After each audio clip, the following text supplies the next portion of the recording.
So hi, welcome to the Good Nights Podcast with Greg Rekus. We're going to ask him some questions today. I'm going to start. So what inspired you to start making music? Oh man, I guess it was like the punk scene in the '90s. I was really, it was at a time where music wasn't super duper accessible yet. Like, a CD collection was like 6 or 7 CDs, especially if you're like a teenager and don't have a job.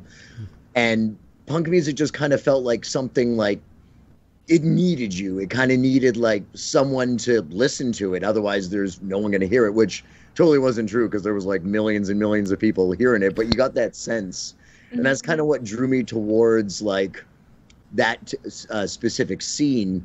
And then shortly after that, I got a guitar and I kind of tried to figure out how to play it. And I realized like I could start a band. Like, what's stopping me? And it just kind of snowballed from there. Like my first band, we only kind of played local shows, but then I started another band that started touring.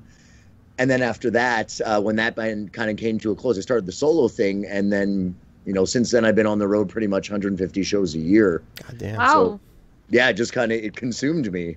All right. That That's is super so cool. That's impressive. Yeah. Oh my god. So congrats on your newest release, Death and Taxes. How do you feel about the response to the record so far? It's because of the current pandemic going on. I feel I've kind of been dwarfed by that. And I mean, there's nothing you can really do. I did a few, like after it happened, I canceled the tour. And there was definitely a bit of a spike, like a lot of attention shortly after that, I'm sure like everyone. But for the most part, it's kind of just been, I don't want to say put on the shelf. It's just kind of been a little bit like less than I expected. But Okay. I've also found like many friends that I haven't talked to in a while will just all of a sudden write me and just be like, hey man, just heard the new record, it's awesome. So That's good to hear. Yeah, that's awesome. yeah, it's kind of a slow burn, it's getting there, but everyone who's heard it thinks it's great. I think it's one of the best I've ever done. I'm really proud of it. All right. Oh, I'm happy to hear that. Yeah, you love to That's hear good. it. Yeah. So can you tell me a little bit about your writing process and how it's evolved since you started making music until now? Oh man, I guess when it first started, it was like in my room with a piece of paper, like scribbling down some words. And it's come a long way since then. A lot of the times I have a jam space here in Winnipeg. So I kind of need a space that's just like door closed. Like I know people can probably a little bit hear it, but a space where I could kind of like sing whatever comes to mind and just like really get the ideas out and feel safe that no one is standing right there kind of actively making fun of me. And a lot of times I'll kind of start with the chorus. For me, Okay. that is like the heart of the song. You got to come up with like either a catchy one or something that kind of makes you think. And then from there, try to getting a verse going that could kind of smash into it. And then you just kind of play it and play it over again until it kind of feels natural. And a lot of Okay. times too, I'll write by myself. And then I have a band. I don't tour with them, but we'll kind of bring it to practice and everyone kind of puts in their part. And once in a while, they'll have a suggestion of like, yeah, I don't know, that line's lame, or, I don't know what you're trying to do on guitar there. It sounds dumb. So, we kind of bounce ideas off each other. And yeah, that's basically the secret. So wait, Okay. you have a band, but you don't bring them on tour. So what's your live set like then? So, when I play on tour, it's just me and the stomp box. And it's kind of nice because it's kind of just me, so I could kind of stop and start whenever I want to. Like you could really fly off the cuff, or you could kind of just almost do anything you want.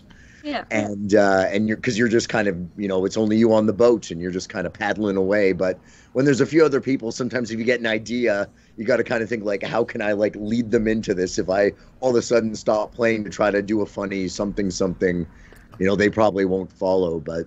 But for the most part, like it's become somewhat normal. The road when I was like just starting in my early 20s, I mean, almost anyone would want to jump in a van with me and go on tour, right? It's fun and you're not tied down. But now that I'm quite a bit older than that, it's really hard to find people that are willing to just kind of give it up. And especially for 6 months of the year. I mean, the first band used to tour maybe 2 weeks, a month. And now that I'm going out for 3 months at a time, sometimes it's kind of, I think it'd also be different too if it was a bit of a paycheck. But since it's kind of just doing it for the love of music and traveling, there's not a lot of people that can really commit to kind of be in my band half the year for nothing. Yeah, I get that. Okay. That's fair. That's fair. Yeah. So, where was your headspace while writing Death and Taxes? Well, the title itself, it's named after a beer in San Francisco. I was playing this bar called 540 Club, and I'd already had like maybe two or three songs written. I didn't have a lot of stuff. I had a lot of ideas, riffs I was kind of throwing around, but really not a complete album at all. And I kind of saw like I don't know, what do you call it, like to serve the beer, the thing you pull out. The tap. Yeah. Yeah, and the logo looked really cool, and it just kind of made me think like, that's kind of how I'm feeling right now. Like that's kind of, I feel where this year is going. Like it's not quite negative, it's not quite positive. It's one of those like you just kind of got to do it things. Mm-hmm. And I feel that's kind of death and taxes, right? The two things for sure in life. Okay. A lot of the songs on the album were like, I don't want to say super duper political, but definitely more so than I was writing in the past. Mm-hmm. And I think it's just hard to kind of look around and not write that way these days. Like there's so much going on. And it feels like there's such a big movement happening right now that I kind of want to, I want to do something too. I want to be a part of it too. And then there are a couple other songs on the album that are a little bit more somber and stuff like that. But I'm really happy with the writing and how it turned out. It just, every song I felt really like empowered and just writing something I really wanted to say. All right. All You have right. to hear it. So what band or artist influences do you think you can hear the most on this new album? That's a tough one because there's so many bands that have influenced me, but not necessarily musically, if that makes sense. Like just the reason why these people do it has just inspired me to like, I want to do that too. But in terms of music, I think John Prine was a big inspiration, which, sad we lost him. I'm sure he's in a better place. I'm sad we lost him this year. But a lot of his stuff, just the way he writes songs has really kind of inspired me and captured me. And then, of course, like 90s punk stuff, that's where I came from. And all of those bands that were kind of shooting around then, or any pop punk band, I definitely think there's a lot of that in my writing. And then there's also, I don't know if you've ever heard of Mischief Brew. Eric Peterson is the dude who kind of did the band. He's also been a big inspiration. He kind of similar, has like the gruff punk rock voice and does acoustic stuff a lot of the time. And yeah, there's so many. I mean, almost anyone who I've seen playing music kind of makes me want to do it too. So it's hard to really pin it down. All right, I get that. So, is there a certain feeling you want your listeners to have while going through the album? I guess, yeah, like when the first time I heard it, we had just finished recording it and kind of the first mix was done. And I just put my pajamas on. I have this awesome onesie. I take it on tour too. It had little monkey feet. And I had a robe on, and I lay down on my bed and I put my headphones on and I just cranked it. And the whole time it was like the best feeling ever. It was like one of those feelings where the album I've always wanted to write and now it's written. And I hope people have like somewhat of that feeling. I know it's very personal when it's your own album, but that someone could put it on and just feel good about it. Feel like this is the music I want to hear. Yeah. Oh, I love that. That onesie is amazing. I love it. I love it so much. There's some people I think it's almost more famous than I am. They're like, the guy with the onesie? Yeah, he can stay here. Does he have the onesie? Yeah. Did he bring the onesie though? Yeah, gotta see the onesie. I'll wear it if we do another interview, I'll wear it, I promise. Thank you. All right. So how did you choose the opener and closer for the album? Did they fall that way, or were they written that way? No, actually, the first song was the last song written. Oh. And it's funny, that's what happened on the last album, too. I don't know how. It just kind of, like, we had 12 songs ready, one of them being the Pogues cover on the record.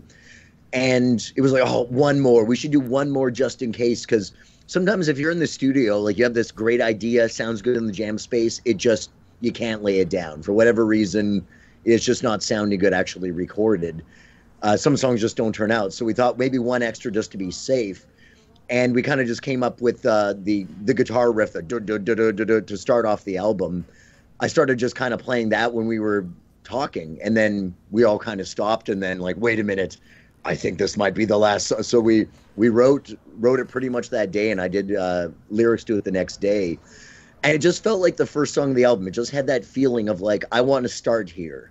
Yeah. The last song, however, was kind of written in the middle of the writing process, but it just feels right. Like one of the bands I used to be in, there was an acoustic track on the record. We were like a punk band. We did one acoustic track and we put it in the middle of the album. And it was a mistake. It just killed the energy. So I feel like the slow song, it's kind of got to be at the end. Also, with the long super duper sax solo, like it's just such a last song. Like after that song, I don't want to hear anything else for a bit. I want to just sit and like you're cooling down, right? It's just. Yeah, I fucking hate when bands put that slow song right in the middle of the album. It's like a gripe of mine. I know. We didn't want to put it at the end because I was thinking, like, at the time, I was like, oh, that's cliche to do it at the end. Like, so maybe you just put it in the middle, and that was even a bigger mistake. It's got to go at the end for sure. I agree, yeah. So, are you working on any new projects? I just started my own YouTube channel. And it's not musical. It's semi-musical in the sense that a few of the episodes are about music stuff. And I mean, don't get me wrong. I love to play. We still jam at least once a week. You know, I'm still at the jam space as much as I can. I absolutely love music. But I found doing the live streams, like I did when the pandemic first started, I did a couple and they got a really good response. One of them had like almost 1,000 views. Oh, wow. I'm like, oh, like I've never played for 1,000 people. Like it's amazing. And then as they very quickly went down to like 400, 300, 200, and then, you know, like under 100 views almost every video. So I think people are just kind of getting bored of it. And then also to do it, like you're just kind of playing in front of your computer or your phone or whatever. It's not the reason I picked up the guitar and kind of hit the road. Like, you know, actually doing it in front of people and having that immediate response is kind of what I love about music and playing. So we still do the odd live stream as the band. We did a couple of them, but really it's something I feel like once a month at most you can really do to kind of keep people intrigued. You know, maybe it'd be different too if I had a larger fan base, but you know, kind of the people I love and cherish as friends and fans, I can't really get them to like come to the phone every day to like, okay, I'm doing it again. You ready? Like, so but I still wanted to keep putting out content. I also didn't want to kind of fade away to like, oh yeah, I wonder what happened to Greg kind of thing. And I'm a huge fan of educational stuff on YouTube. There's a couple channels I really like. Vsauce is one of them I love. And I always kind of wanted to do something like that. But I mean, you know, touring 6 months of the year, when I'm at home, I'm working night and day. I'm usually working 2 jobs just to be able to keep all the bills paid. So now that all of a sudden I find myself unemployed, like, well, you know, I got nothing but time now. So I kind of figured out how to edit videos. And I put out 9 episodes. I was just working on the 10th as we were figuring things out. And it's kind of like 3 ideas of the first is something about music, the second is a random thing, and the third is a video game thing. So, for example, the first one I did was the Gibson SG, which is my favorite guitar. I still own one. Then I did workout videos, which is something I kind of despise, but still have to like, you know, still a part of my life. And then I did a Super Nintendo game called Stone Protectors. And I basically just did a bunch of research and then made a video, and it was super fun. So I did another one on hold music. I did the history of the sax. I did history of air guitar, like a bunch of kind of neat things that it's fun to research. I'm kind of a little bit of a closet nerd. Like doing that research project in school, I was one of the people that actually liked doing it, but. All right. Yeah. Don't tell anyone though. This is a secret, right? You're not going to tell anyone. Oh yeah. We're not telling anybody. Tough punk rock guy. Yeah, I think that's cool though. So where do you see the project in the next 5 years? Well, I think I'm definitely going to hit the road as soon as I can. Actually, I was just joking with my partner recently. Like I'm going to be turning 40 shortly, and maybe I'll spend the 40s trying to conquer Asia. Maybe I'll try to start touring countries over there because I've never touched it. I've been to Europe 11 times. I've toured the States like 50 something times, and then Canada I can't even count how many times. But I've never really been outside of that, and I've always really wanted to. And the way, like, if you have a credit card and an email address, you could do what I do too. It's like I love what I do, but I don't think I'm that talented in terms of music. I think a lot of it is just, I don't know, I just kind of went and did it. And a lot of the times you just contact someone in the US, let's say, who needs a tour in Canada. to say, okay, well, I can book you 2 weeks here. Can you book me 2 weeks there? So you kind of tour together and you kind of explore each other's areas. And then usually on tour, you'll meet a bunch of people and you just kind of do it again and again. And the last 20 years, that's what I've been doing. And that's kind of how I've been able to conquer Europe and tour all over the place. But I've never really known anyone from Japan or China or anyone who is in that position, who kind of needs a tour in North America and is willing to give a tour there. But I really want to try to focus on that and just try to discover some new places. And don't get me wrong, I love everywhere I tour, and I feel I don't see my friends enough. But it's neat just to kind of push it forward, like to never feel like this is as far as it'll ever go. Always feel like I can do more, and that would be my 40s and my 50s. Maybe I'll tour Antarctica or something, right? That'd be sick. Hell yeah. Oh my god. Let's go. So for the last couple questions, we're actually going to shift away from music and go straight to death row. So, if you're on death row, what would your last meal be with a drink? Okay. So, I eat vegan. I've been eating vegan for many years. And cool. If I had to say, like, what is my absolute favorite vegan food, it is this place in Winnipeg called Spring Roll. And it's kind of like a northern Chinese style, but everything is vegan. So instead of chicken balls, they have sweet and sour gluten balls.